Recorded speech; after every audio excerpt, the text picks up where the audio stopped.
তুমি কম্পিউটার বিজ্ঞান ও প্রকৌশলী বিভাগ মানে সিএসই নিয়ে পড়াশোনা করতেছো।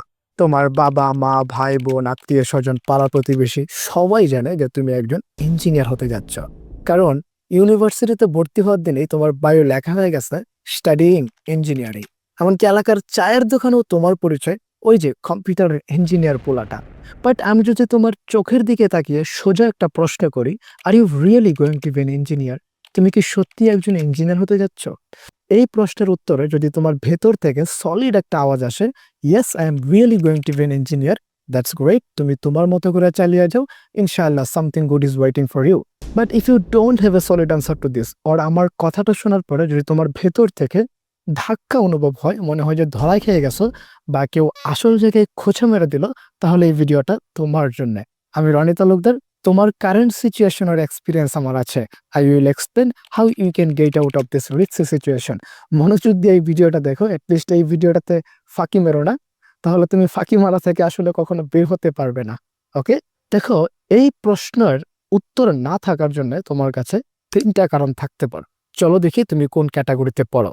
নাম্বার ওয়ান, দি প্রেশার্ড পান্ডা, চাপের মধ্যে থাকা। হতে পারে তুমি তোমার সাবজেক্টটাকে এনজয় করতেছো না, বাবা মা জোর করে ভর্তি করে দিয়েছেন, কারণ পাশের বাসার ভাবির ছেলে সিএসসি পড়ে জব হয়ে গেছে। তুমি আসলে সিএসসি পড়তেছো না, তুমি আসলে তোমার বাবা মায়ের স্বপ্ন পূরণের একটা প্রজেক্টে কাজ করতেছো। নাম্বার টু, দি কনফিউজড টুরিস্ট।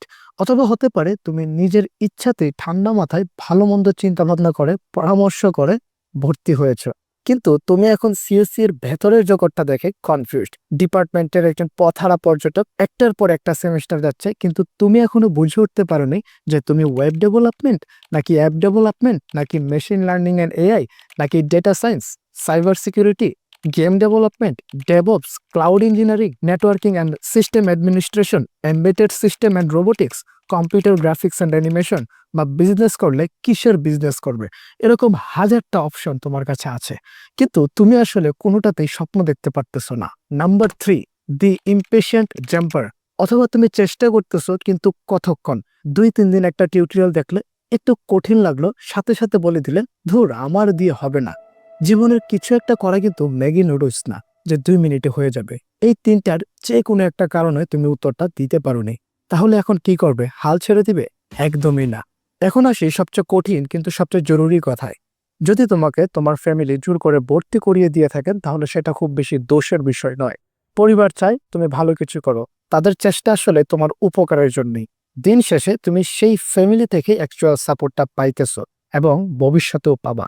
কিন্তু এখন যদি তুমি শুধু বসে থাকো, এটা বলে সময় কাটাও যে আমি তো এনজয় করতেছি না, তাহলে সেটা অজুহাত ছাড়া কিছুই না। রেদার তুমি আমাকে এইটা বলো, যেই কাজটা তুমি এনজয় করো সেটাতে তুমি কি রেগুলার টাইম দাও? সেই এনজয় করা কাজটা তুমি এখন পর্যন্ত কতদূর এগিয়ে নিয়ে আসতে পেরেছো? উদ্দেশ্যহীনভাবে শুধু অভিযোগ করে গেলে আসলে তুমি নিজের সাথে অন্যায় করছো। আসল কথা হচ্ছে তুমি ক্যারিয়ার রিলেটেড যেই কাজটাই করো না কেন, তার পেছনে ঘুরিয়ে ফিরিয়ে ওই একটাই এক্সপেকটেশন থাকবে, টাকা পয়সা। এই পৃথিবীতে তোমাকে এমনি এমনি কেউ টাকা দেবে না। তুমি যেই কাজটা করবে সেইটার বিনিময়ে টাকা পাবে। একটা সহজ উদাহরণ দিই, একটু খেয়াল করে দেখো, মাস শেষে তুমি তোমার ফ্যামিলি থেকে যেই টাকাটা আনো, কোনো কারণে যদি একটু এক্সট্রা বেশি টাকার দরকার হয়, তখন তুমি কি কর? তোমাকে কিন্তু অনেকবার আব্বু আম্মু বা ভাই বোনকে পটাতে হয়, কনভিন্স করতে হয়, তাই না? চিন্তা করে দেখো, নিজের ফ্যামিলি থেকে কিছু টাকা বেশি আনার জন্য যদি তোমাকে এত কষ্ট করতে হয়, এতভাবে তোমাকে কনভিন্স করতে হয়, তাহলে কেন তোমাকে অন্য একটা কোম্পানি মাস শেষে এতগুলি টাকা স্যালারি দিবে? তারা তোমার দক্ষতার জন্য, তোমার করে দেওয়া কাজটার জন্য টাকা দিবে। আর সেই দক্ষতা অর্জন করতে হলে তোমাকে একটু কষ্ট করতেই হবে, একটু না অনেকটাই কষ্ট করতে হবে। ভালো লাগাটা তখন এমনিতেই চলে আসবে, কারণ তুমি দেখবে তোমার কষ্টের ফলে কিছু একটা তৈরি হচ্ছে। তাহলে তোমার করণীয় কি? নাম্বার ওয়ান, একটা ফিল্ড টার্গেট করো, 30 দিনের চ্যালেঞ্জ দাও। নিজেকে বলো, আমি আগামী 30 দিনে অন্তত 2 ঘন্টা করে স্পেসিফিক ভাবে শুধুমাত্র এইটার পেছনে সময় দিব। 30 দিন পর আমি সিদ্ধান্ত নিব এই কাজটা আসলে আমার জন্য কিনা। এই 30 দিনে যে কাজটা তুমি প্রতিনিয়ত করবে, সেইটার মধ্যে তুমি একটা ছোটখাটো প্রজেক্ট করতে পারবে। ঠিক এইভাবে তুমি অনেকগুলি ফিল্ডে চেষ্টা করতে থাকো। তারপর তুমি ডিসাইড করবে যে তুমি আসলে কোনটাতে দক্ষ, কোন জিনিসটাতে তোমার আগ্রহ বেশি এবং কোনটা তোমার কাছে ভালো লাগতেছে। এভাবে আসলে বের করতে হবে। নাম্বার টু, কমিউনিটির সাথে যুক্ত হও। একা একা পথ হারাবে।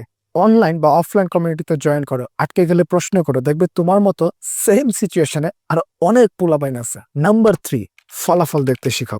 যখন তুমি দেখবে তোমার নিজের হাতে বানানো একটা ছোট্ট ওয়েবসাইট বা অন্য কোনো কিছু লাইভ হয়েছে বা মানুষজন দেখতেছে, বা তোমার বানানো একটা অ্যাপ তোমার মোবাইলে চলতেছে, তখন যে আনন্দটা পাবে সেটা তোমার ভালো লাগাকে জন্ম দিবে।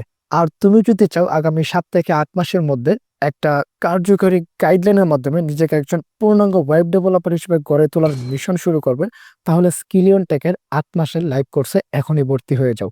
আমি বিস্তারিত ডেসক্রিপশন বক্সে দিয়ে দিবি। আর প্রতিজ্ঞা করো, সময় যা নষ্ট হয়েছে সবকিছু শেষবারের মতো নষ্ট হয়েছে, এখন থেকে আর নষ্ট করব না।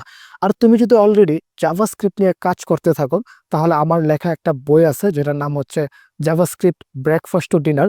এটা স্টোরি টেলিং ফ্রেমওয়ার্কে লেখা, যা তোমার রাস্তাটা অনেক বেশি সহজ করে দেবে ইনশাআল্লাহ। সবকিছুর লিঙ্ক আমি ডেসক্রিপশন বক্সে দিয়ে দিব। সুতরাং যখন কেউ তোমাকে জিজ্ঞেস করবে কি বাবা ইঞ্জিনিয়ার হচ্ছ, তখন যেন তোমার ভেতর থেকে একটা আত্মবিশ্বাসী উত্তর আসে। সেই উত্তরটা সার্টিফিকেটের জুড়ে আসবে না, আসবে তোমার দক্ষতার জুড়ে। হতাশাকে জেরে ফেলো, সিএসসি আসলে কোনো অভিশাপ না, আবার কঠিন কোনো কিছু না, এটা একটা সম্ভাবনার বিশাল জগৎ। শুধু তোমাকে তোমার পছন্দের তারাটা খুঁজে বের করতে হবে, আর সেইটার দিকেই রকেট ছুটতে হবে।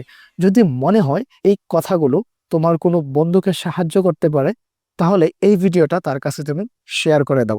আর কমেন্টে আমাকে জানাও তুমি কোন বিষয়ে আগামী 30 দিন চ্যালেঞ্জ নিতে যাচ্ছ। দেখা হবে পরের কোনো ভিডিওতে। আসসালামু আলাইকুম, ভালো থাকবে।